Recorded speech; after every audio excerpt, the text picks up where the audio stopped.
World cup match के दौरान एक शख्स को पुलिस ने पाकिस्तान जिंदाबाद का नारा लगाने से रोका। बेंगलुरु के एक पुलिस एहलकार ने जुमा को एम जनस्वामी स्टेडियम में Pakistan Australia ICC world cup match के दौरान पाकिस्तान जिंदाबाद के नारे लगाने वाले शख्स को रोक दिया है, जिसके बाद इस वाकये की वीडियो सोशल मीडिया पर गर्दिश कर रही है। एहलकार को पाकिस्तानी शायकीन से मैच के दौरान पाकिस्तान जिंदाबाद का नारा ना लगाने को कहते सुना जा सकता है। इस शख्स ने कहा कि भारत माता की जय इजाजत है, लेकिन पाकिस्तान जिंदाबाद क्यों नहीं। ताहम जब पाकिस्तानी फैंस ने पुलिस एहलकार से कैमरे पर यही कहने को कहा तो पुलिस एहलकार खामोश रहा। पाकिस्तान जिंदाबाद, भारत माता की जय, बट पाकिस्तान जिंदाबाद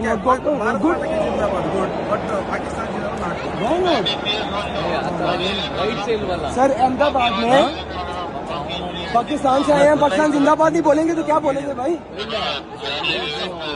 पाकिस्तान खेल रहा है, मैं पाकिस्तान जिंदाबाद नहीं बोलूंगा तो क्या बोलूंगा। I'll make video and you say to me, I can't say Pakistan जिंदाबाद। You say, I can't say Pakistan जिंदाबाद।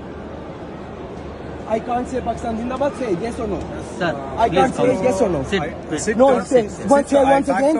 I can't say Pakistan जिंदाबाद। I'm in Pakistan versus Australia match. I can't say Pakistan जिंदाबाद। It's good, sir. Please sit down.